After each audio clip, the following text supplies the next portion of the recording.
Hello, I'm Damien Cross at DC_F1 on Twitter, and welcome to ZoomZoomers. I see lots of people already waiting to come in, so I'll do that in just a moment as I welcome in the ZoomZoomers, see who's here, and we've got a lot to look forward to today where we're going to be doing a few quizzes, a few things that you can get involved with as well if you're watching along. Feel free to add questions to the YouTube channel if you've found the stream there. And we'll endeavour to answer them as best we can.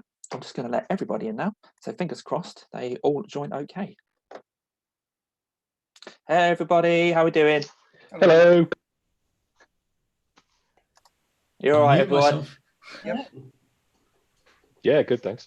Yeah, we haven't got the full crowd quite yet, but hopefully there'll be quite a few people popping up as we go along. Toby, you're on mute at the moment. Don't know if you know about that, but we'll get you talking soon because I know you've got a bit to say today. maybe a bit more than when I didn't ask you for your car make of choice a few weeks ago. That's fine, mate. It was noted. Yeah, you did kind of give me a prod on that, didn't you? So actually, before we actually get started and say hello to everybody, what would your car of choice have been? It would have been Porsche. On the back of the motorsport dream to Le Mans, to try and go to Le Mans with Porsche would be quite amazing, but they've got such a beautiful set of cars from old to new, and with the launch of the new Taycan, it's super special. So much prepared. Yeah, so I think it's a good choice. You got some historic stuff there as well, you know, everything from the 356s and that kind of thing. That was a really good one to go for. You weren't the only one to want to go for Porsche. I think someone else said that on the day. I don't know if you can remember. Yeah, Jess was leaning to a Porsche. I know she's got a bit of a heart with a previous race car that she owned. But yeah, you know, it's a beautiful brand. Jess went for Ford. She did in the end, but she was leaning Porsche. Yeah, she was very much there. Okay, we've just got Charlie, who I believe has just finished eating, and Ian coming in as well. Hello, everybody. I saw that on red and green. No, oh, you've managed to get red and green, have you? Damien. I mean, yeah, the deck chair was going to be a bit impractical to use, so. Yeah, definitely, yeah. Sorry, Naomi, was that you? Yeah, I wanted to show you this because the lockdown has made me very nostalgic. But this is my old iPod Touch that someone gave me, and I haven't updated it since 2014, and so I haven't connected to the internet since then. And I used to get my Twitter notifications by email back in the day. I think many of us did. And I found, I don't know if you can see, the day that you followed me. Ah, how about that? Did I follow you before you followed me? I would have followed you first, I think, because there's like a ream of people following me, and I think it's because I was kind of trying to be active and trying to.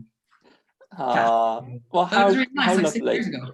I thought you might have the picture of you or the film of you trying to get in the Lotus, but that's still I don't know where that is anymore. Somewhere on the internet, but I don't really know I need to see that. But where's Tom? Has he disappeared on the internet somewhere as well? Just me tonight. He's got a bad back, so he sends his apologies. Oh, no worries. Lifting all that Formula E bodywork around the house, which has probably done it, hasn't it? I'll just see if there's anyone else wanting to come in. I've got Neil on mute, which is... That's all right. I do that just so I don't cut across people if I start coughing or sneezing or sniffing or something. That's lovely of you. We've done a few of these now, so hopefully people kind of know who you are, but I'll have a quick run through each of you. So again, if you can give your name and your Twitter handle, just so people know who we're talking to. Craig, I've got you on my screen first. Yep, I'm Craig. I'm at Craig_Woollard, and I do all sorts of things. And I'm very cold tonight, bizarrely. You're very cold. Yeah, we get you to do some exercise. You've got a steering wheel by the looks of things there. Yeah, I do. That's my sim wheel. Nice. I've moved things around a little bit, so I think it's in view this time, whereas before it probably wasn't. And just to illustrate what a responsible driver you are, there's a pint next to it. Yes. Yeah. That's two sorts of exercise. yeah. Lewis. Good evening. He's taking a drink. I'm digging the new green screen background, by the way. How about that? Yeah. Very I've got to remember which finger to point with.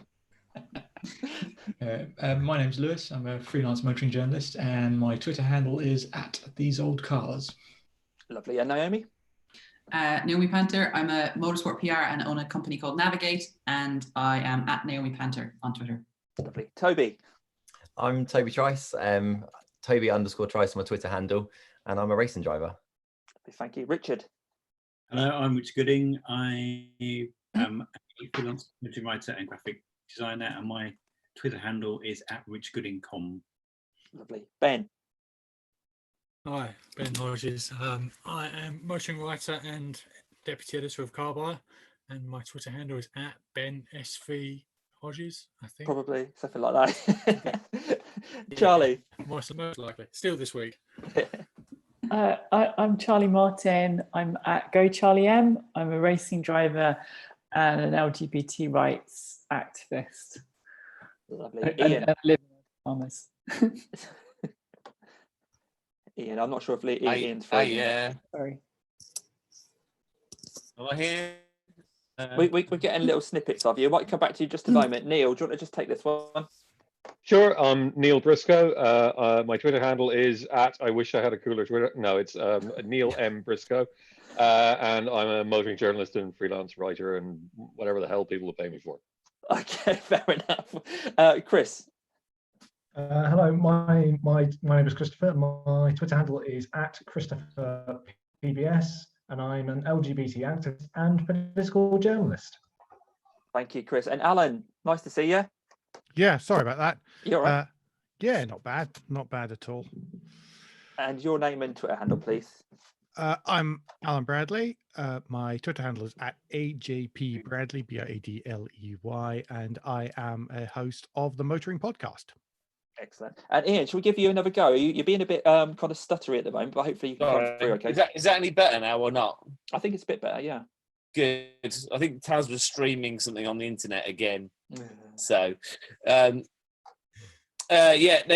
Pop Band Colour. I'm an artist who normally paints with cars, but at the moment I'm drawing instead because COVID. So yeah, that's what I'm doing. Yeah, I've done a lot of drawing, yeah. And Charlie, let's go back to your Formula E exploits again, because Monaco this time round, for people who did see it, it was, an eventful race again for you. A fantastic start, but can you tell everyone how it went?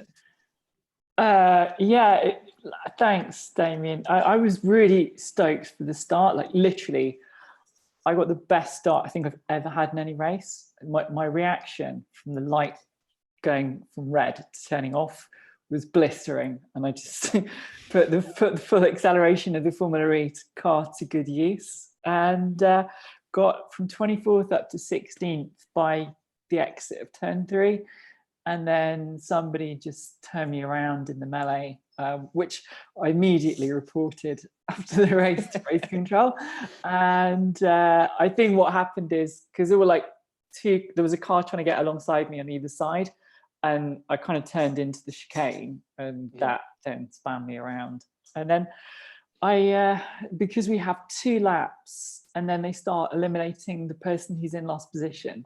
So I managed to catch the pack up, and I was just executing an overtake when they called me for the first elimination. So yeah, and I thought it was Simone de Silvestre who'd done it, to be honest. Really? Your nemesis? I thought she would become that, actually, because I was like, I'm sure it was her. And then I looked on the replay while the race was happening, and I was like, oh, she was like behind me in the positions. Yeah. And then I watched her onboard, because we can see each other's onboard during the race, and she was like ramming people quite a lot, and I was just like, oh. Well, this is the thing. I mean, it was quite apparent. But it wasn't her in the end. Oh, okay. We'll forgive her then. It was quite apparent during the race that the Formula E drivers themselves did, that you could get away with just hitting everybody, because their first lap was absolute mayhem. And I put up to tweet out to say, hang on, isn't this supposed to have 80% damage? But it was a bit of carnage in that race as well. But they all carried on. Yeah, I mean, Jack Nicholls' commentary was hilarious. He was just like, it's like a never-ending shunt, because it was just like this rolling battle. And to be honest, it made me.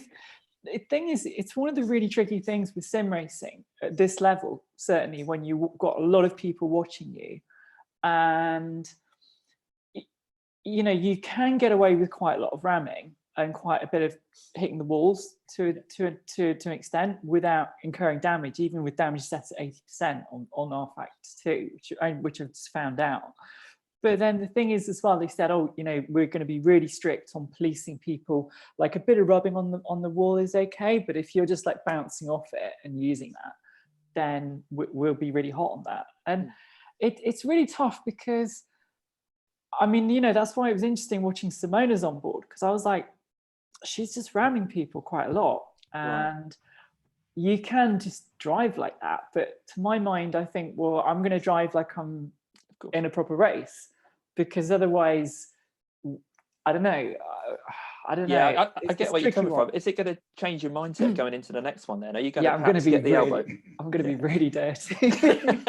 Well, that's the thing. You've shown that you're incredible off the start line, and I suppose there's still always going to be an element of caution going into turn one. But if you think, you know, if you do accidentally bump into someone, maybe you'll get away with it.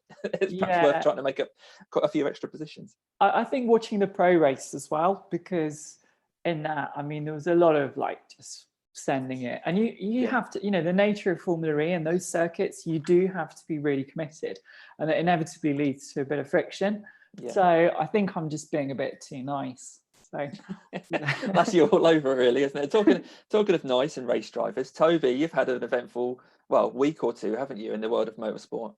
Yeah, it's been mental. I'm not sim racing like Charlie, but while kind of a lot of drivers are sleeping, not being able to race or have access to race cars and for their sponsors, I've been kind of working really closely with 3 new brands that I've recently acquired. One of them's Purple Tash, Amy and Lucy. I know they're watching tonight. Momentum Social and 9 Line. So what I've done is I've created a new brand with them. We've got a whole launch of YouTube videos where I'm starting a vlog to document things from my facility journey through to motorsport and onwards through there. But yeah, it's been mental, and tonight is the first night that I've started teasing what that's going to look like. So super excited, and yeah, stay tuned for Friday at 7 p.m. We're going to actually launch all the brand. So the teasers, have they gone out on social media, your social media already, or? Yeah, they posted at 7 o'clock tonight. So if you have on my handles, you'll see a little teaser video you'll see a snippet of the logo. And it kind of gives you an idea what the brand might look like. But yeah, as the week goes on, more and more is going to be revealed to finally reveal the YouTube intro video and actually the brand itself. So I'm super excited. I was lucky enough to have you send that to me, and it was a case of trying to pause it in the right place to get an idea of the brand. But I'll have a look. I know tonight's been really busy, Naomi, for a start. You know, I know that 7 o'clock, 8 o'clock on a Monday is just quite busy online. So I have to admit, I hadn't seen you post it, but I'm lucky enough to have seen it when you popped it over to me and say, don't talk about this. Yeah, I won't mention it. It's all right. I'm just going to let LA in. Hang on 1 second, and then we'll let LA introduce herself if she's coming in.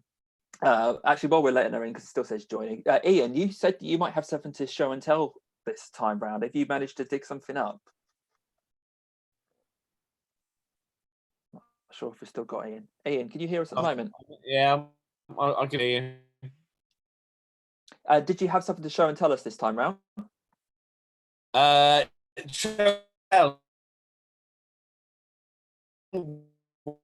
Maybe. It's like sub to have. Yeah, I think we're really struggling with you tonight, so I'm ever so sorry, but I'm probably going to have to come back to you in a little while. And the other person who's had to show and tell is Louise, but Louise again hasn't popped up on my screen yet. I'm not sure if anyone else can see her, or LA as we tend to call her. But as well as those show and tells, we've got a few other things we're going to be going through tonight. So last week we had a Formula One quiz and the question of the week. LA, have you got a drink? Yeah, how about you? That's nearly empty. It sure is. Could you let us know your Twitter handle, please? I can, yeah. So it's at @1_LA. Fantastic. Did you bring something along for a show and tell this week? Because you were hinting that something might not be motoring related, but still interesting. Yeah, well, I went through a few different ideas, and one of them, I'm not actually going to sort of tell you as such, because then that's another story. But one of them is a piece of like a solar panel, and it's from a satellite. Well, it wasn't from a satellite; it was in space, and some guy from NASA gave it me. And what are you doing up there? Yeah, he's actually sort of a friend of a friend, and he gave it me when I was in the States, and I brought it home to the UK, and I just kind of could have been maybe arrested and stuff for that kind of thing. Right. So anyway, I'm not showing you. That's not my show and tell. Oh, okay. So it is motoring related, and I was going through my box of tickets and things a few days ago and was coming across all sorts of memorabilia, you know, like as you can imagine, I'm the kind of person that goes to Anthrax in 1987 and you know, and then Donington the year after. And then, you know, I've even got a cheeky Man City Kipak stand ticket there from God knows when that was back in the day, but it was £11 for the ticket, which is fabulous.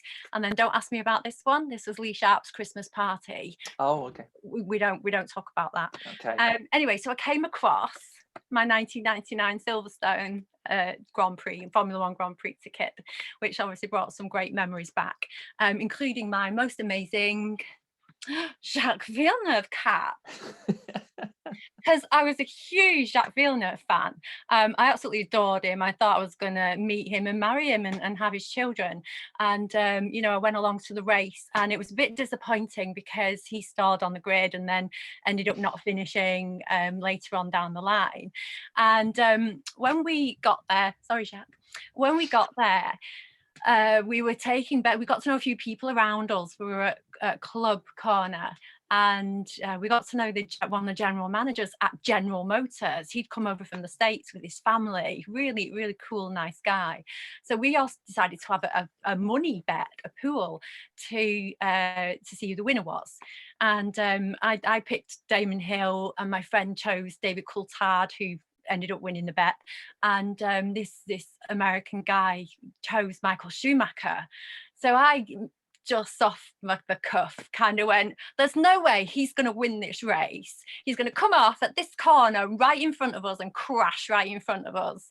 Yeah. So I don't know if anyone remembers the 1999 British Grand Prix, but I was a little bit wrong because it was Stowe just up just we could see it because we were like, you know, the next corner. But yeah, he came off and crashed and broke his legs and was out for the rest of the season and ended up in quite, you know, sort of a bad way. And I thought I'd hexed it. You know, I felt so bad and so guilty for kind of being so flippant and going, no, he's going to crash. And I think I actually said he's going to break his legs, and he did. Blimey. So I felt that bad that the next week. As long as you don't have a voodoo doll of any of us, then that's okay. The next week, I even called the hospital because they put on in the news which hospital he was at, and I called them to sort of send my best wishes and send a card in, and they sort of said, "Oh, are you a relative?" And then I suddenly developed this weird German accent. Yeah, I'm Helga. I'm from Munchen. I'm his cousin, you know, and oh my, it just got worse, didn't it? Anyway, I sent my best wishes and I did send a card in, and you know, and he was okay in the end. But that's my show and tell, and that's my silly story. Oh, right. So this ticket that brought back happy memories of Silverstone. Yeah, actually, fair enough. It was £85. Wow. For race day. In those days, that was cool, thousands. It's all right. I actually had a really good job then. You know, I was actually paid better then by an airline than what I was for my last airline a couple of years ago. Can you believe it? Anyway, I could have. This was nothing then, but yeah. Ian, let's see if this connection's a bit more stable, because I've got a couple of windows of yours up at the moment, but I think one of them hopefully is working okay. You do seem to have frozen again on screen. Do you want to just try saying something and see if we can hear you? I think you might have disappeared again. He's having all sorts of problems over there, isn't he? It's like, should we all do this? It's like this. Yeah. Should we all just do it? We'll just do an Ian. Okay, we'll come back to Ian again in a bit. So, Neil, last week we had 5 questions from Ray. Did he manage to come up with 5 more questions for this week? Well, yes, I have good news and bad news on that front. The good news is, yes, he did manage to come up with 5 more questions. The bad news is that, Craig, I told him about you being part of all this, And he basically went, "Oh my God, there's like an F1 historian involved. I have to make these really hard." Oh God! So he's made them pretty hard. So if we're all ready, I'll chuck these at you, and we'll see how people do. And obviously, if you're watching on YouTube, play along at home and tweet me afterwards to tell me how unfair and hard the questions were, because I'll pass that along to my 9-year-old son. Right. Question 1. In both the 2017 and 2018 seasons, one driver would have won the World Championship, would have won the World Championship, if the season had been cut in half, as it is going to be in 2020. Who was that driver? Question 2, how many... What year? Both 2017 and 2018, Charlie. So it's one driver, and in both years, they would have been watching. If the season had been, he's been watching the top 10s on the Formula One YouTube channel all week, and okay. So if you want to get a step ahead of Ray, go and do that this week for next Monday. By how many points did Alain Prost win the 1986 F1 World Championship? That's by what point margin? Which 1997 Formula One cars had liveries? What? Which 1997 Formula One cars had their drivers' names on the rear wings with lots of S's? It was at one specific Grand Prix, I think. What was Nigel Mansell's lucky charm? Don't say misery. And how much time? No, that's not an acceptable answer. I'm so doomed. Welcome to the club. This last question, everyone. Question 5. No, this is now question 5, and no one's going to get it other than me because I have it written down in front of me. How much time was there between Fernando Alonso's first Spanish Grand Prix win and his second Spanish Grand Prix win? I can see Naomi just about falling off her chair. What, like how many Grand Prix, or like how many No, days? like actual, years, months, days. Okay. Oh, that is how precise. Years, months, and days. Repeat the question. This is my son, everyone. Hey, I think Craig's he needs to ask those questions where he's not done a load of research. He just does it off the top of his head. Next week I might just get him on and just pass my feed to him, and he can actually do it live if he's not feeling all that shy. Right. Okay. Answers. Oh my God. God, oh no, we're not ready. No. We're never been. No. 2 and 4. Come on. Question 4 was making everyone sound like the King's Speech. I mean, not that it's going to do me any good, but I do require some serious than thinking. an old locomotive. It's more stuff. Yeah. So can we have, for the sake of poor Wi-Fi, a repetition of questions 2 and 4? Question 2 was, by how many points did Alain Prost win the 1986 Formula One World Championship? And number 3 was something about lots of S's. Yeah, which 1997 car featured the drivers' names on the rear wings with lots of S's? That Give you a sounds clue. really cryptic. Give you a clue. It's a team very close to my heart. And number 4? Number 4 was, what was Nigel Mansell's lucky charm? And I'm not accepting mustache, nor misery, nor whinging as an answer. Even though I suggested all of those as potential Well, answers. that's 3 mistakes. Yeah, that's flat out. I like.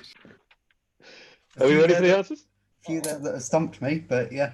Oh wow, he will be pleased. Yeah. What we need is multiple choice and questions like, what colours are the Ferraris? Yeah, I completely agree with that. Yeah, I'm having a really 100%. bad week this week. I'm telling you, my brain's not near this whatsoever. What's Formula One? I don't even know what it is. I'd like to remind you, you're up against a 9-year-old. Yeah. Who's got the internet? So you're on it now. Anyway, question 1. The answer is Sebastian Vettel would have won the title. Yeah, Charlie's there. Yes. Yeah. By how many points did Alain Prost win the World Championship in 1986? The answer is 2 points. So I was close. 1 point out. 1 point out. I never expected to be doing this well. Like the race at the weekend. Been defeated. The car with the drivers' names on the rear wing with go lots for of what? S's was the Jordan 197, and specifically that was at the German Grand Prix that year. Are we allowed just Jordan? Because I might Yeah. actually have got a point if I were allowed Yeah. to. Jordan's fine, Al. That's not bad.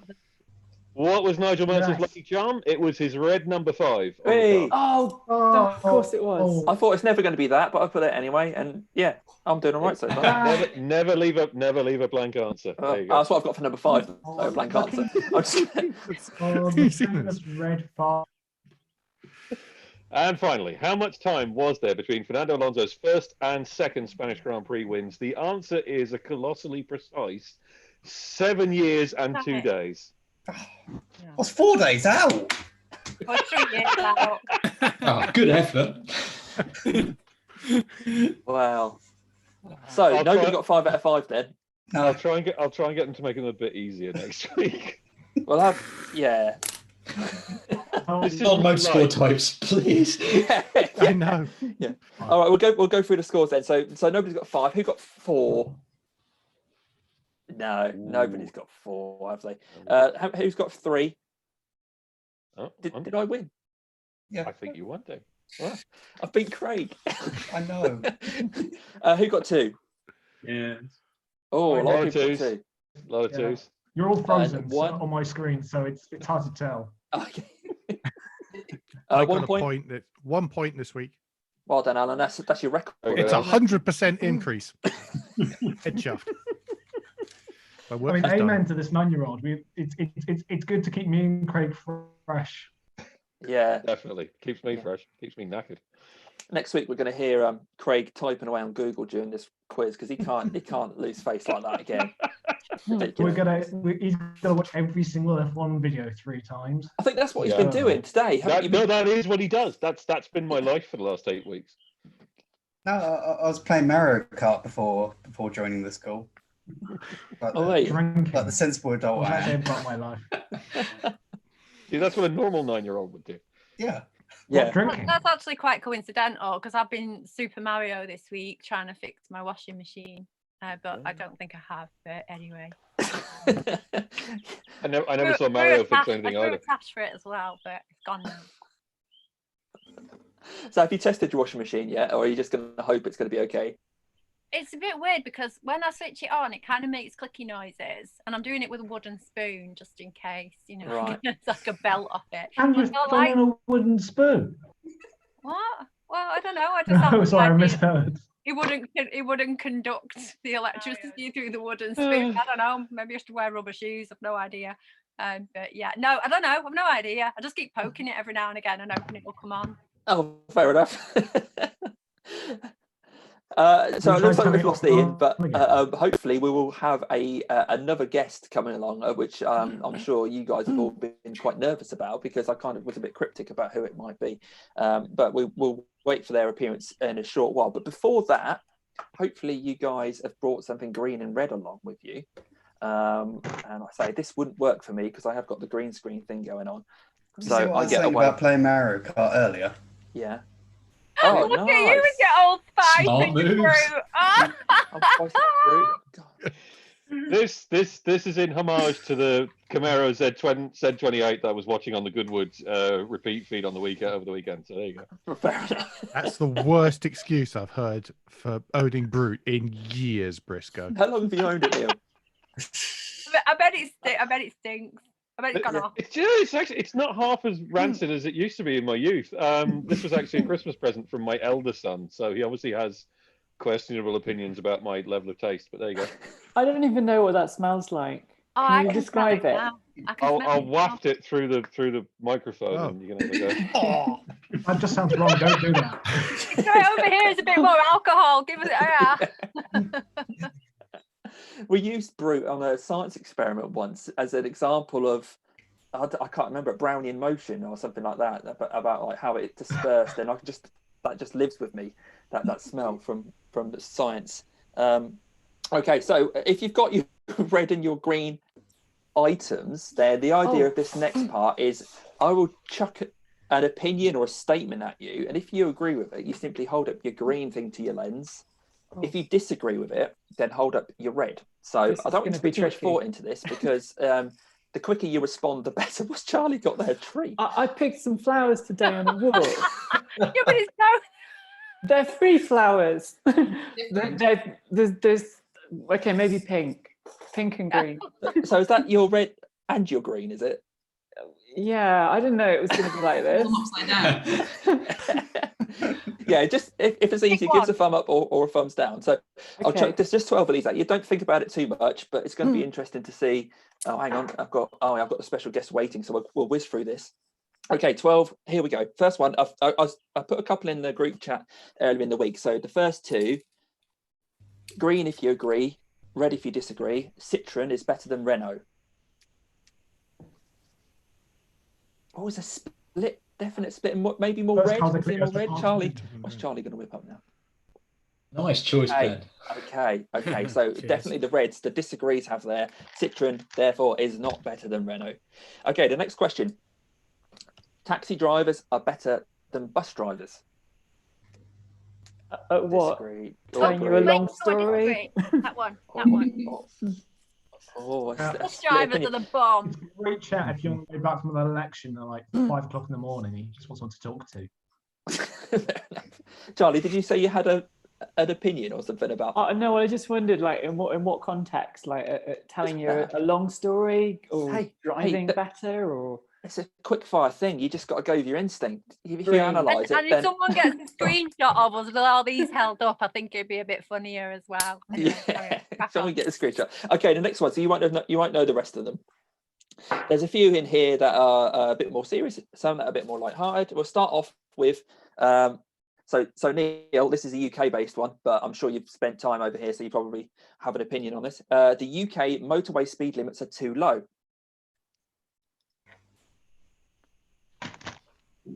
Richard's gone red and Lewis has gone red, but I think everyone else fancies a bit of a faster way from A to B. Okay, the next question. In France, it's weather-based, apparently. Sorry? In some cases, like 80 if it's dry, 70 if it's wet. Yeah, very hard to police, and at what point wet becomes wet, and do you need Sid Watkins or someone like that to say it's a wet race, or Charlie Whiting even? Well, if it's yeah, damp, then 75. Yeah, okay. I think France has got a similar sort of system, but okay. So move to the next one. Subaru Impreza WRX is better than a Mitsubishi Lancer Evo. it makes a better noise. Okay, we've got a lot of green. I suspect some of you are waiting to see what other people put up. Let's go quick. No way. Let's go quick. Subaru by a million miles. Yeah. Now, I had the final edition WRX STI, and it was thoroughly disappointing. Oh, right. Fair enough. Yeah, but what do you drive now, Alan? I drive just a Toyota Yaris. He says, coyly. Just a Toyota Yaris, yeah.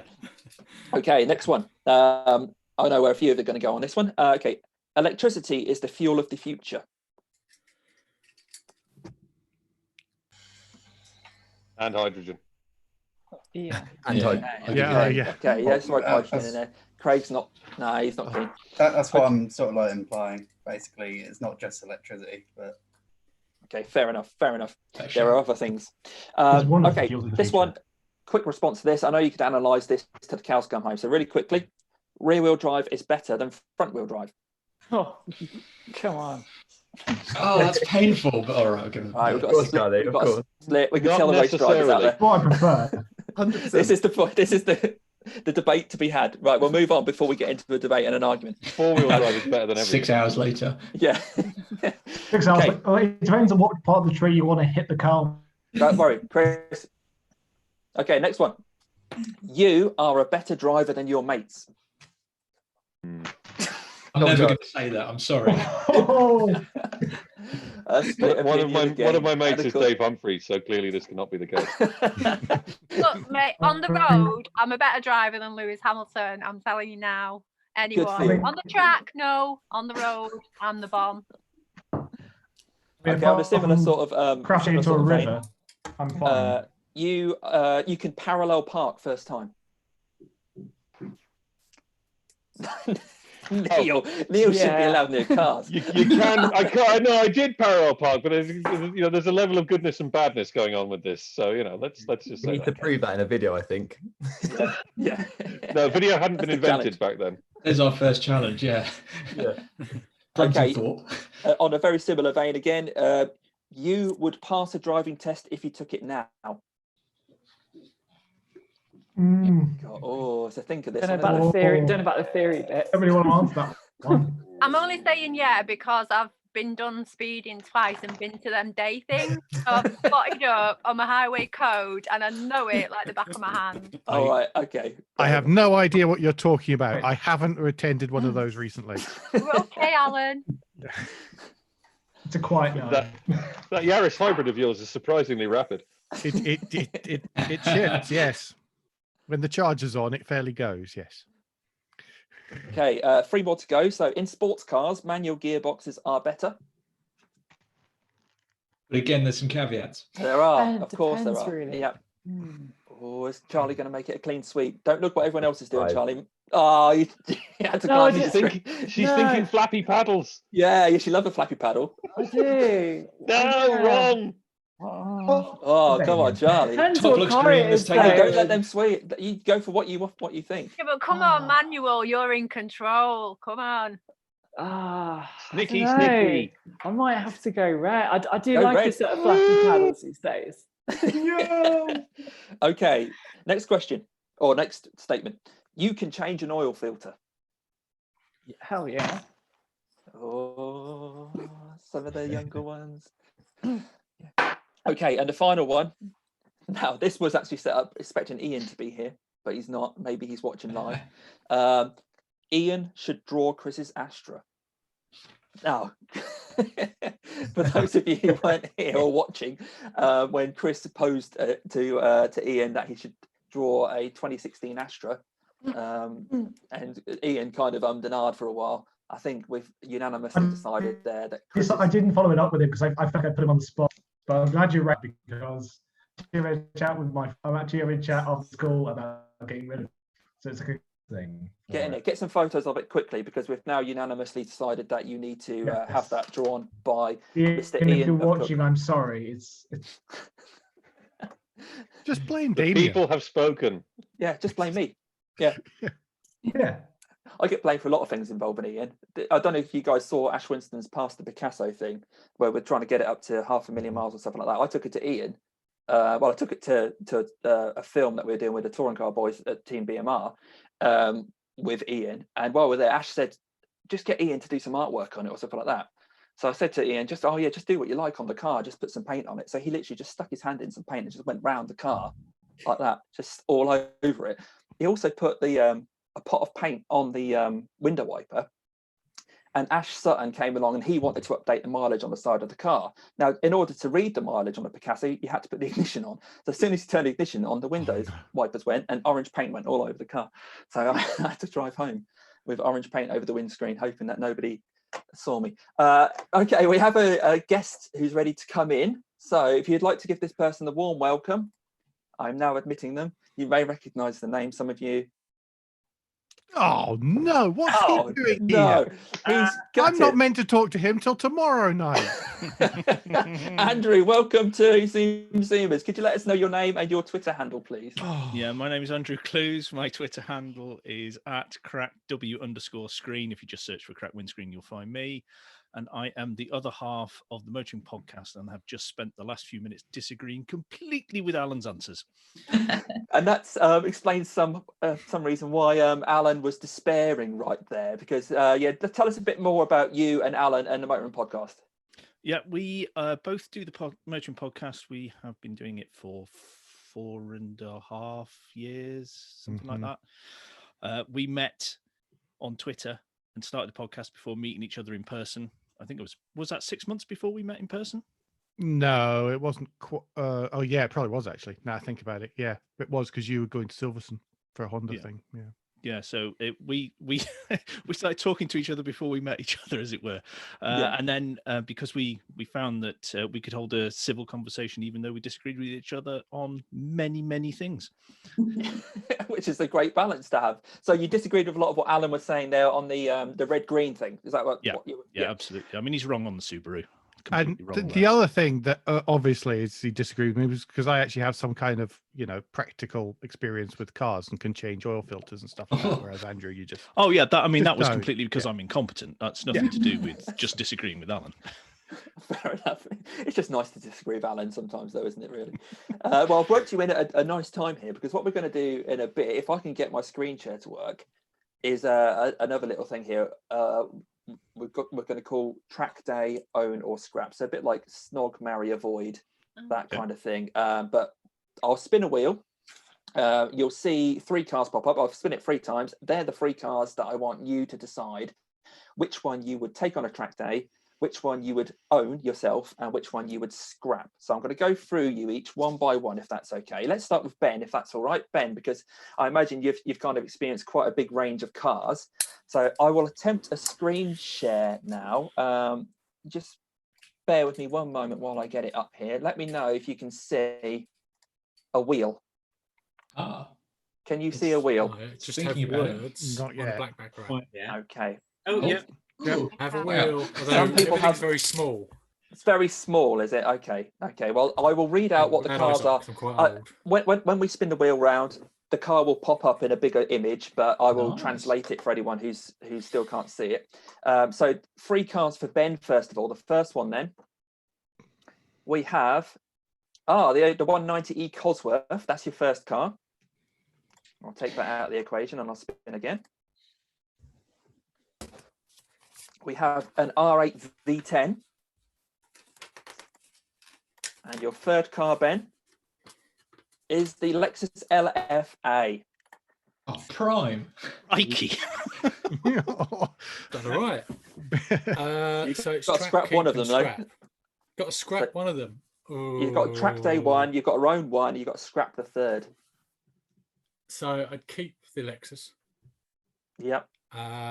And I'd track. Oh, God. Yeah, I'd have to track the Mercedes. And then you got to scrap the Audi. Yeah. Pains me to say that. Brutal. No, just because the other 2 are so good. Yeah, exactly. I think that there's very few cars on this wheel that people would quite happily scrap. So there's going to be a lot of casualties in this. Okay, Ben, that was quite good. Let's actually go straight to Alan and Andrew first. So Alan first, if we can spin it 3 times for you. Your first car, Alan, is a classic, the Escort RS Cosworth. Okay. Okay, number 2 for you. The 288 GTO. Okay, yeah. Bit of a step up. And the third car for you. It's the Lancer Evo. This is the Tommy Mackinnon Evo 6. Yes. So, of the 3. I would track the Lancer Evo because I've driven one of the Tommy Macs and it was, well, the Mitsubishi one. It's lovely. So definitely track that. Own the 288 GTO because it is just a thing of wonder, and I'm afraid the Escort RS Cosworth is a goner.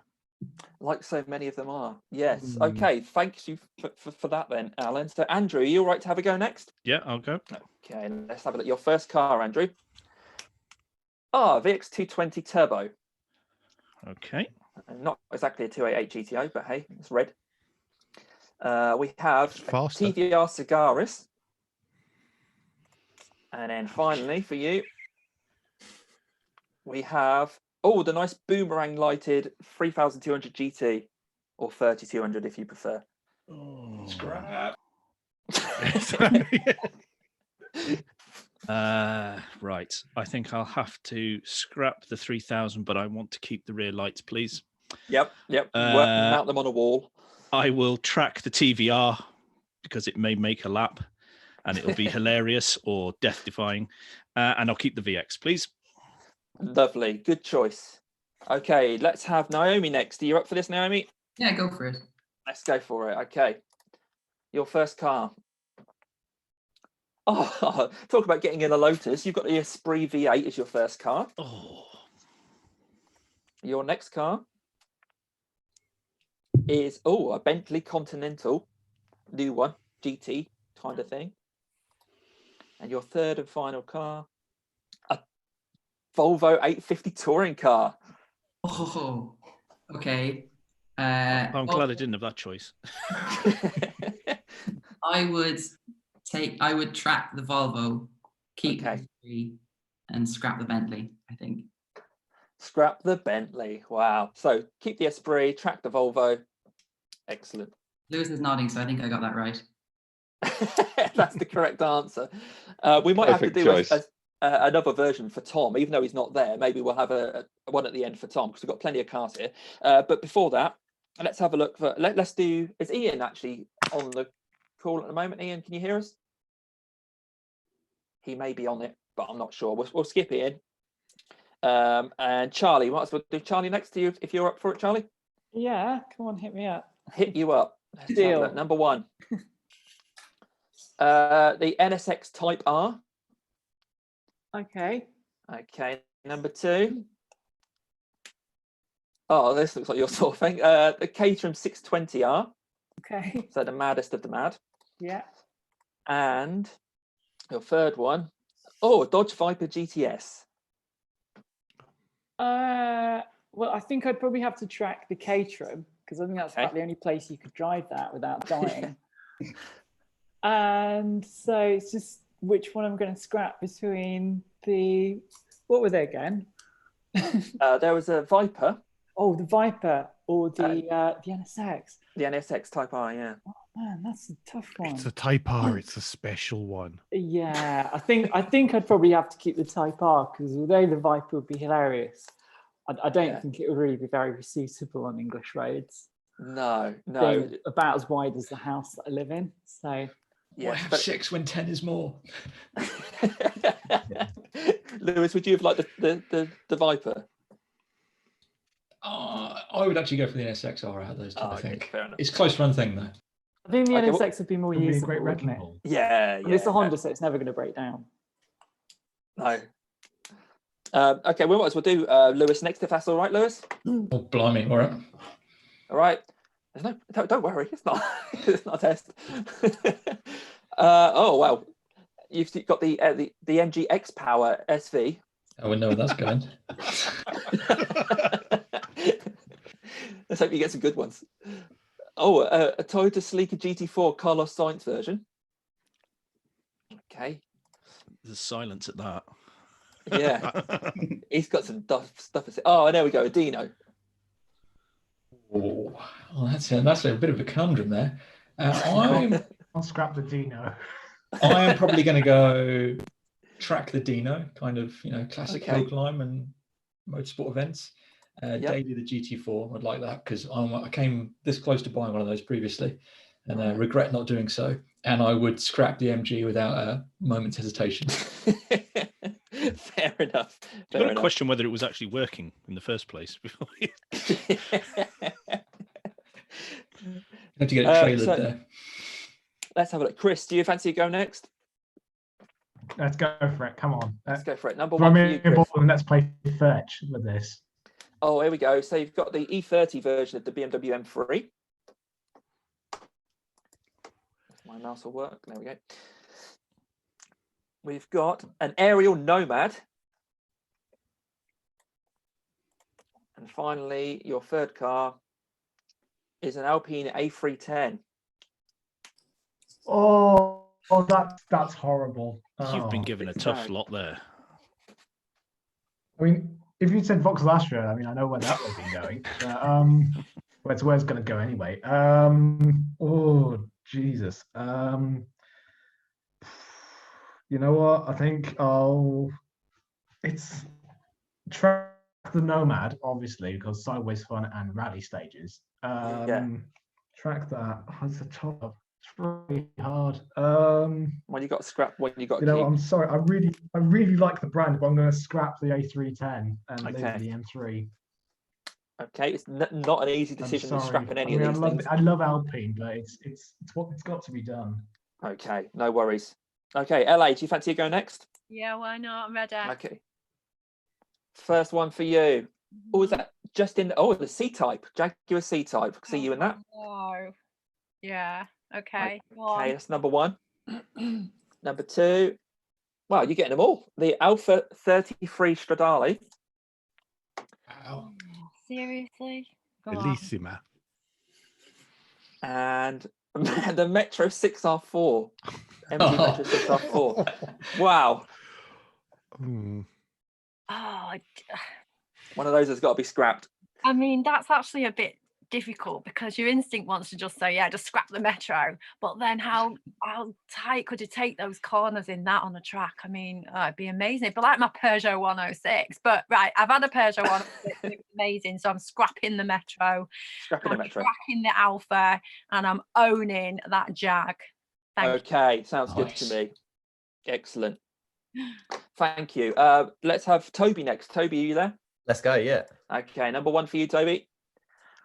Celine S7, so you can go and do a bit of Le Mans when you fancy it, just pop along and as you do. So you've got Celine as number 1. Number 2. I look so good in that. You've got a Lamborghini, which it's hinting there as an SV version, as you'll see at the side. So Diablo SV. And your third car, Toby, as another Le Mans. There we go. So Ford GT40. How tall are you? Oh yeah, I'll fit. I'll fit. I think. Oh, okay. You'll make sure you fit. I'm gonna scrap the Diablo. I'm not a fan. Okay. Yep. Not a fan. But that is so tough. What to keep and what to track. Yeah. That is so tough. Yeah, that's tough. I think I'd keep the GT40 and track the S7.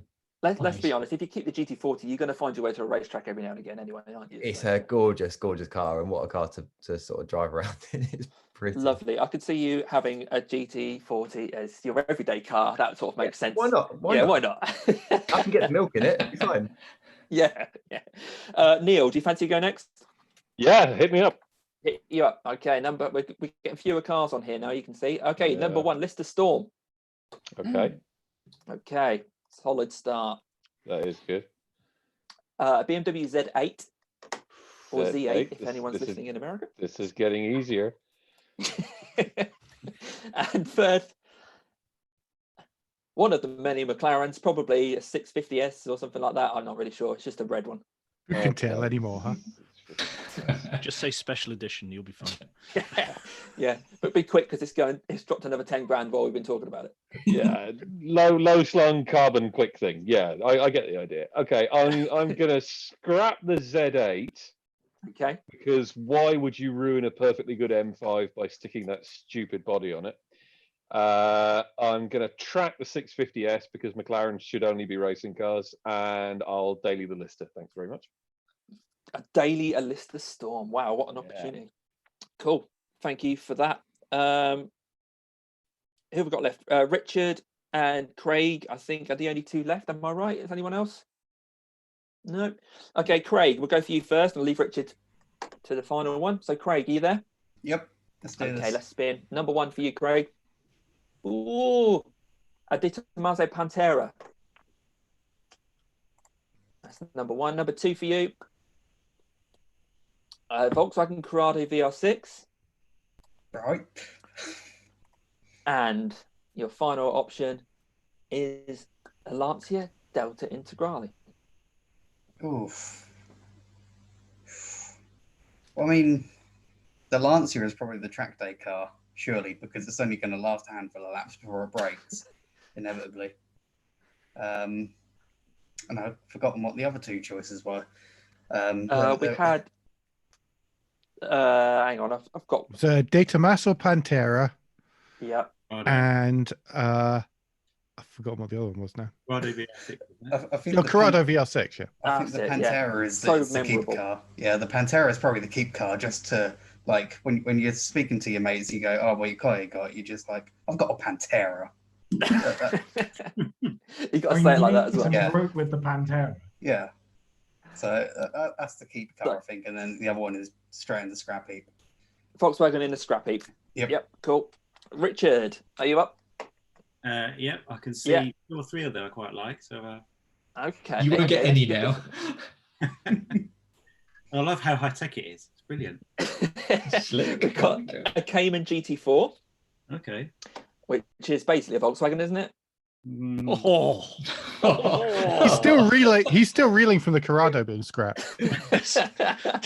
We've got a Ford Racing Puma. Okay. Okay. And finally for you, another little one. Clio V6. That was what I wanted. From one way shop to a tree. I would probably own the Clio because I've always wanted to own one. Yeah. Probably track the Cayman. Yeah. And ditch the Puma. Okay. Even though it's probably very good. Fair enough. Yep, sounds good to me. Now, since we've got a few cars left over, Naomi, should we do one for Tom? Sure. Am I picking on his behalf? Yep. Excellent. Because I know you two always agree on everything. That's a good precedent. I like it.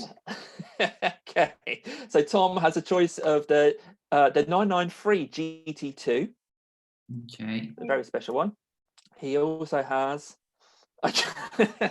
just as good a Capri 280. Talking about them last week. And a Pagani Zonda F, I believe that one is. What are you going to stick him with? He's going to keep the Zonda, I reckon. No, he's going to trackday the Zonda. Okay. The Capri, easy. And then the 993 is scrapped, I think. Scrap. So he's going to keep the Capri and scrap the 993. Not a Porsche guy. No, well, let him know. No. Well, that was cool. Thanks ever so much for that. I'm now going to have to try and stop this screen share. So apologies if I go black for a second. That was great. Yeah. That worked really well. Yeah, it was good. Love that. It didn't take me days to set up. No. we appear to have time. Yeah. Speak for yourself. You go there. This thing I was using for the red and green, I've only just noticed it's signed. It's got Jackie Stewart in it. Who's signed up? Nice. Jackie Stewart. Jackie Stewart. Yeah, I've only just noticed. I had no idea. I've had this for years. Oh, there you go. They're all That's the right. photos in the restaurant at Spa. Those photos, they're all the ones in the restaurant at Spa, I think. Ah. Yeah, I reckon. Oh, cool. How long have you had that then, Naomi? I bought this on eBay years and years ago. I think I bought it from my dad, although it's now worked its way into my collection. Ah, okay. Oh, well, that's a nice little turn up for the books, isn't it? I think he won the 90 to 69, didn't he? Great. Cool. I'm not sure if Craig's with us or he's just looking at clouds. What's that? What? Oh, sorry. Oh, that's Stuart, so I just assumed that you'd probably know. I mean, what? No, I totally zoned out. Sorry, I saw the book, but I was just like, oh, pictures, old racing drivers. Your background's gone all black. Have you turned your light off or have you had a power cut? He's still thinking about that Pantera. Are you in a different time zone to everyone else? It's still No, No, that's streamer's background, that is. Yeah, that's like proper streamer's background. Now I've invested in a light, so now I've actually got light shining on my face rather than before where everything else was illuminated, whereas my face was totally black. Yeah, of course. So. Yeah, was it Naomi? Was the question whether Jackie Stewart won the championship in '69? Was that? Did he win the British Grand Prix in '69? He won by a long way, if I'm right. I reckon Google's got that one rather than us lot. He probably did. Yeah, '69 was a championship year for him. I recall him winning British Grand Prix at least on one occasion. Yeah, wasn't that the one where he had a really long ding dong with Jock and Ring? Yes. Yeah. Yes, of course, that one. Yep. Oh, there you go, Naomi. So even more, history there. There you go. And I think we just found by Neil interjecting there that it's actually Neil that's doing the quizzes, and he is pretending it is his son, and he has been found out, flatly found out. No. My handwriting is bad. It's actually worse than that handwriting. So there you go. Typed thing and said, "Please write this out." Okay, I'll get him on next week. I'll get him on next week. We'll cover the before we all go. We'll cover the question of the week, which I posed to you guys and Andrew as well. I dropped it to you. I can't remember when I sent it over to you, but hopefully you've had time to think about quite an open-ended question. What makes a car sporty? So, a number of different ways to answer this. Let's go for LA first. Oh, goodness. Well, I'm quite shallow. I don't actually know very much about cars, to be perfectly honest with you. So in my humble, unknowledgeable opinion, I think the way it looks, so low profile, amazing rims, spoiler, on the back, lights as well, in that kind of, chrome, that kind of looking at an amazing colour, you know, like a vivid purple, vibrant red, whatever. And I kind of like the noise and the vibration of a car that, I don't know, that just makes me think that's just sport, you know. And I suppose it's just reflection off Formula One car and those kind of cars where they've just got so much grunt, and you know, especially when the engines were, you know, sort of, you know, not V8s, they were V10s, V12s, whatever. So yeah, noise and looks for me is a sporty car, and a turbo. Turbo on there. Do you like a little turbo noise? I love a turbo. We had one of them Daihatsus years ago that had a turbo. I can't Hoover? remember what one of you guys might know. And my God, could it go? I mean, I've never known anything like it in my life. You'd get like whiplash, you know, when I was too young to drive it, but my dad had floor it, you know, back in the 80s, and you'd have whiplash in the back of the car. You know, it was like a Ferrari. Great. Turbo. Yeah. I think you said that about a Pontiac Trans Am at one point as well, didn't you? Yeah, I did. Was it a Pontiac that you really... Pontiac Firebird. Yeah. Pontiac Firebird. That wasn't as fast as the Daihatsu, but it certainly vibrated and it was that low. The Firebird, I seriously lost it in a very small supermarket car park, and I thought it had been nicked. Literally in tears, having a panic attack, thinking this car that I didn't even know it was the people I lived with, I thought it'd been nicked, and I had to walk up and down, and it was that low. I was like, oh, there it is. Fair enough. So yeah, a nice low slung, good looking, shiny sports car is sporty. Fair enough. Good start. Lewis, what do you think makes a sporty car sporty? 600 horsepower and 150 grand price tag. There we go. I'm joking. Alan probably would be concerned for a moment there. No, I'd say something that's something that immediately involves and engages the driver, but something that primarily is able to translate the driver's actions very quickly and accurately into whatever they want to happen. So it's very communicative, and it doesn't have anything to do with price or speed or brand or outright power. You know, it's just that innate sense of communication and capability, something that sort of goads you into trying that a little bit harder and getting down the road a little bit quicker. Yeah, no, I think that's a fantastic way of analysing it. Something that's just not floppy at all. There's nothing more annoying than a bit of a delay between what you've asked it to do and it doing it, especially when you're in all sorts of bother and a bit crossed up. Okay, lovely. Neil, what do you reckon? I'd like to pick up what Lewis has said and just kind of roll it slightly in one direction, which is cars that are just not quite perfect. But and just by very, very quick way of example, Mercedes A35 AMG, drove it last year, really fast, really brilliant. I mean, completely precise, really well-engineered car, utterly boring, completely soulless. Following week, drove Skoda Kodiaq RS, should be completely stupid, is completely stupid, but way more fun because you had to do it. You had to do the driving. It wouldn't do it for you like the Merc would. So cars that need you to be part of the process. Okay, so you equate sporty with fun then, because you alluded to the Skoda being fun, and that's what kind of made it sporty for you? Yeah? Yeah, the fact that it needed me to do something. It wouldn't just go. Yeah. No, get that completely. Okay, let's have Charlie. Let's have a look at what Charlie thinks.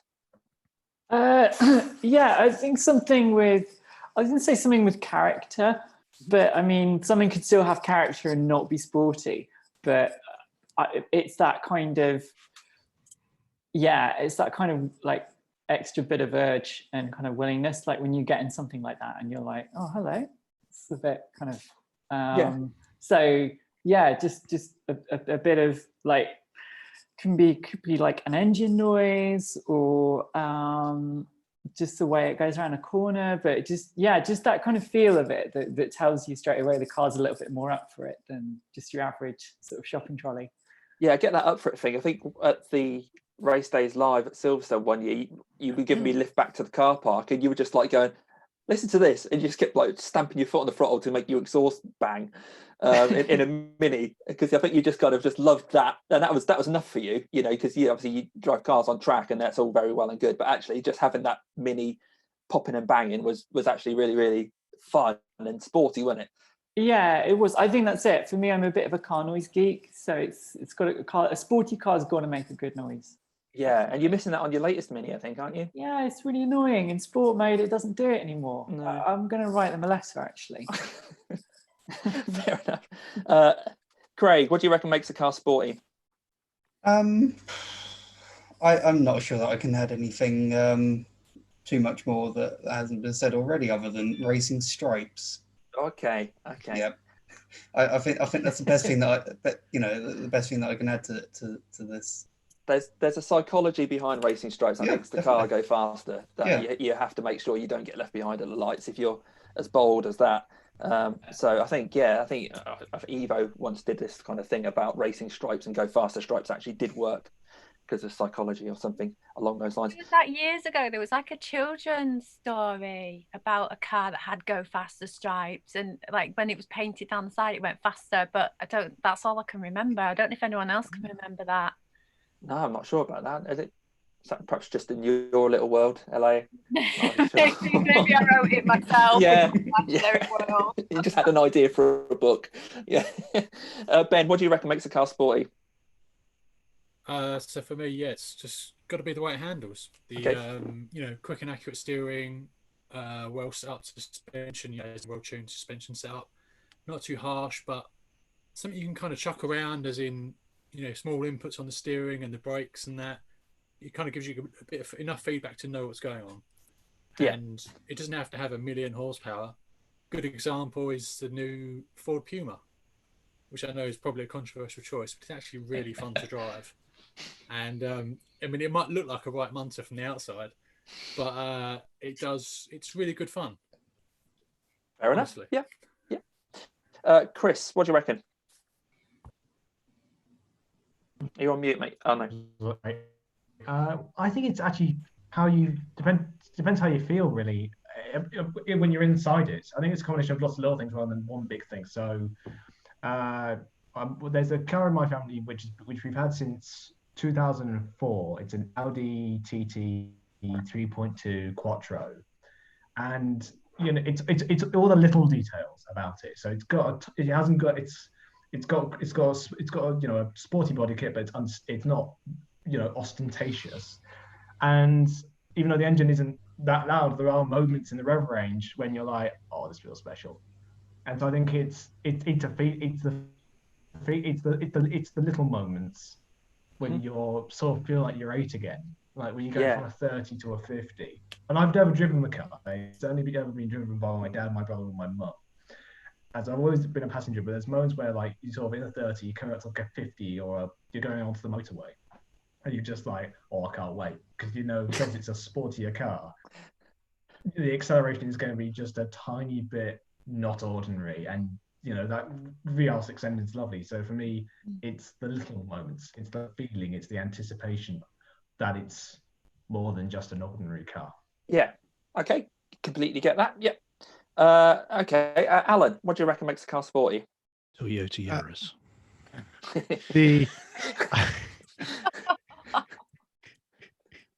It's always in front of the car. Am I allowed to swear on this particular show, Damien? No, you're not. No, I'm not, am I? I've got to combine what sort of Lewis and Neil and Craig said. But it really is about being involved with the car and just the way it feels, and silly stickers help. Yeah. But yeah, it's all about you needing to be involved and the car being willing at the same time. So sometimes you drive cars and you just think this car doesn't want to be driven. It just doesn't want to make progress. And it's a combination of the car feeling like it wants to be driven and also just you needing to be involved, and it not necessarily being perfect. In fact, sometimes not being perfect is better. Cool. And it'd be remiss of me not to cut to Andrew now to disagree. Well, actually, I'm ashamed to say that I'm going to have to agree with Alan, unfortunately. Which pains me. You have no idea how much it pains me. That's because it wasn't my opinion, so it's all right. It wasn't really it was stolen from Lewis and Neil. Just to add slightly on top of that, for me, what makes a car sporty is it's not the top of the range, but it's a bit better than the the normal range. So it handles a bit better. It's a bit more encouraging. There's a bit of a noise, but it's not full on Larry the entire time. So when you need to just do an A to B to get somewhere, it'll do that without it having to be a massive event. But then if you happen to go on one of your favorite roads and it's clear and you're being safe, you can have some fun. And if it makes you grin and makes you want to carry on driving, I think that helps as well. Yeah, I agree, Andrew. I mean, you might all laugh at me with my little 106. I had it for 13 years and it was so lightweight that it didn't even need power steering. And I sort of lived on and off in Devon in the real sort of agricultural countryside. So, you know, there's no lines on the road. Sometimes the road's only as wide as the car. And, you know, that was so responsive and so fast and so quick to pick up speed. And when I was sort of cornering around really sharp corners, it would just hold the road unbelievably. And you know, even if I was at a set of traffic lights waiting to go, I'm sort of quite quick in response anyway. And no matter what car was next to me, it would go straight away and I'd beat it off the line. And even if it was a Ferrari, you know, 2 seconds later it was like firing right past me. But to me, that also adds to the sportiness, that responsiveness that you're all talking about. You know, like I say, I don't know much about cars, but that contributes to me. And going at 60, 70 around those country lanes and it holding and you've been able to keep on the road, and you know, it's fantastic. It felt like you were doing 300. Well, I've climbed a few banks in my time as well, done a few wheelies, you know, and like on 2 wheels, you know. But other than that, I'm still alive. Yay. Yeah, I think that kind of, it's sort of like summarising what everyone's been saying so far. I'll just get the thoughts of Toby next, if that's okay. Yeah, I'm completely with the majority on this one. I think if you've got a really, really cracking chassis combined with a carefully chosen engine, you get that perfect balance of car that just puts a smile on your face every time you drive it. That for me just ticks the box for a sports car. Yep. And is there a car that you've driven that really encompasses that, apart from the race cars, obviously?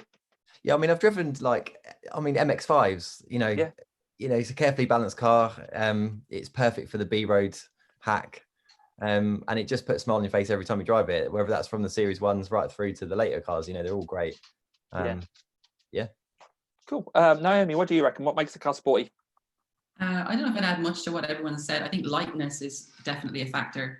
I think if you can combine that with a low seating position, I think I'm a little bit of a yob. So if I can sit down really low in a car, and I think for me, the cars I think about that I enjoy most, I mean, Neil, you'll know this car well. You know that Leon, the Keep It Mondello that's been kind of stripped out. And it's just... Yeah, I'm familiar. Yeah, it's why I voted for the front wheel drive earlier, because I think if you can have a very light, well, relatively light front wheel drive tin top and just be holding it on the edge, and the car is a little bit louder, a little bit lighter than usual, I think for me that's the experience I would want in any car. Yeah, I mean, that was a fantastic time for you. Didn't you rock up and beat everybody when you went over to try that car out, or did I make that up? War, Damien. I've told you that. So much in the war. I've only just got some friends back. Fair enough. Richard, for you, what makes a car sporty? I think what everyone said, the dynamics is spot on, but with my designer hat on, probably spoilers and bodywork enhancements, but nothing too outrageous. I think quite subtle. Doesn't have to be alloys. I mean, you've got Peugeot 205 Rally, Citroen AX Sport. They had steel wheels. They looked fine. And if I'm being brand specific, maybe a little bit of red lipstick around the wheel. Yeah, there's some subtle hints that just tell the world that this is a sportier car. Now, before we say goodbye to Chris, because I think he's just got to nip off quickly, do we think that there's anything about a pedigree of a brand, or anything about the car itself, if it has success on the track, that helps with that? Or is that just by the by, because practically any car can be made into a race car after all? Or do you think there is some element of that makes a car sporty, if there's that history and that kind of presence and that success on track? That's to anyone who I think Proton proved that wasn't necessary with the Satria GTI. I think it depends on the engineering behind it. If the engineering is done in a non-cynical manner where they slap some stickers on, put a alloy round gear knob on it and a flat bottom steering wheel and go, look, it's sporty.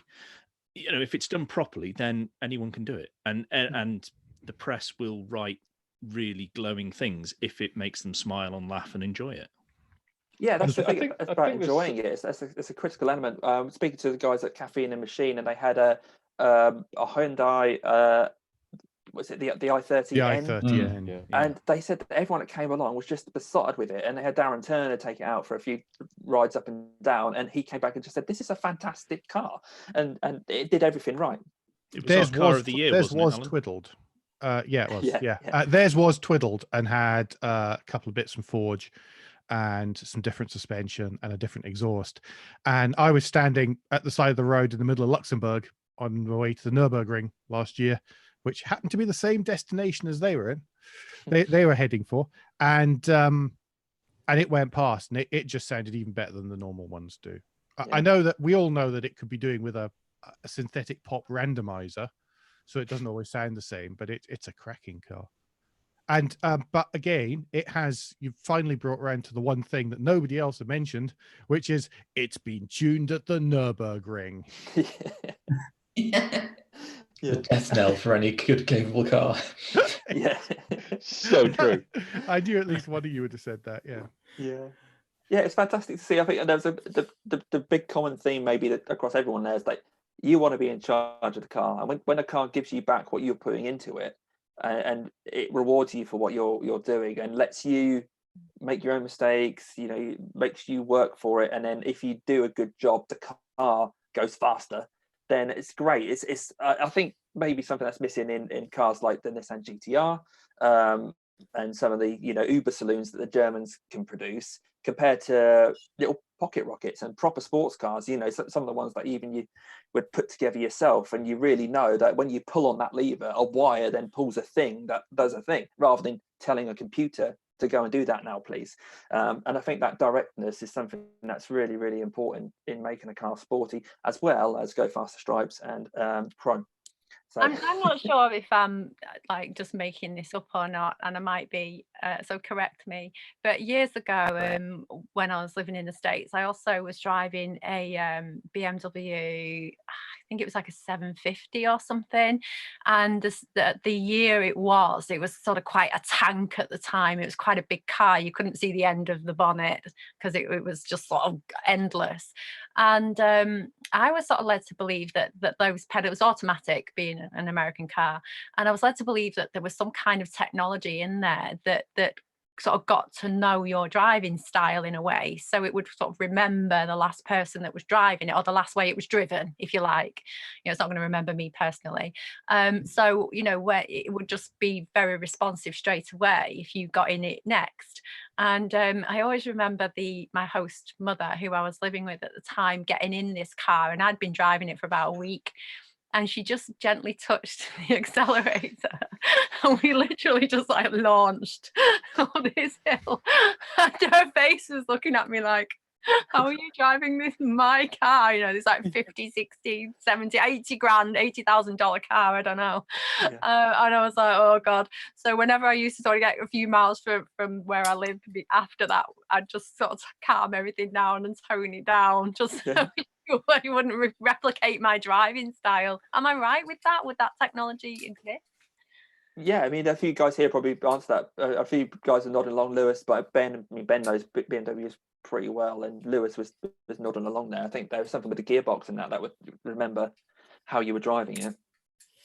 I think Mitsubishi was the first with that, wasn't they? The fuzzy logic gearbox, or is my aged memory giving out, Alan? Ben is concerned. Pass. I don't know, but I do know that fuzzy logic was actually the name for it, wasn't it?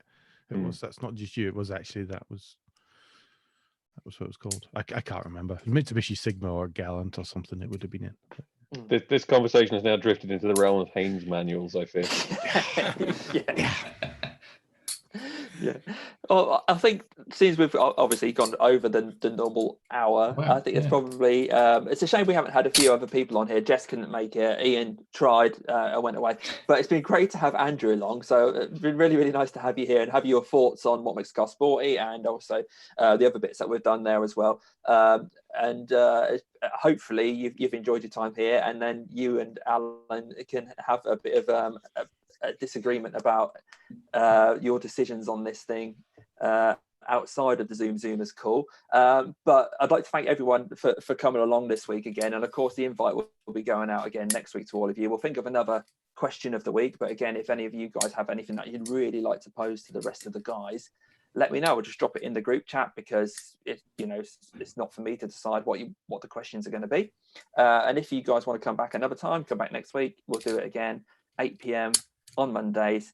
And hopefully by then we'll have seen Charlie have another race in Formula E where hopefully luck is on her side for once and she doesn't get punted off, or she just gets her elbows out and does what everyone else does to her and just knocks everyone off. Toby, you'll have some new branding coming out on Friday, so we'll look forward to seeing that, and then hopefully it leads to big things for you for the rest of this year. And again, thanks everyone for coming, and we'll have to talk a bit more about the plans that we started to make about getting the British land speed record, because we can't let that just disappear just because we forget to talk about it. So rocket powered Chevette. Sorry. Oh, what was that there? Rocket powered Chevette. It's coming back. Powered Chevette. That's what we ended up with, wasn't it? Yeah. Anything can go 300 mile an hour. Lewis, was it 2,600 horsepower or something? You think you're going to need 2,500 standing mile? Yeah. Over a standing mile. So if we've got longer than a mile somewhere, then maybe we could not need quite that much. But yeah, thanks everyone for coming along again. Of course, it's been on YouTube and that'll sit there for a while. What I'll do is add a couple of little comments so that people can jump to different bits. So if you're just joining it now, if you've been watching along, or if you're looking for a particular bit, maybe the F1 quiz, or you're looking for the opinions or the wheel to track day, own and scrap, there'll be some comments in the YouTube clip. So for now, thank you everybody, and I'll see you next time. Thanks very much. Yeah. Thanks everyone. Bye. Bye. Yeah.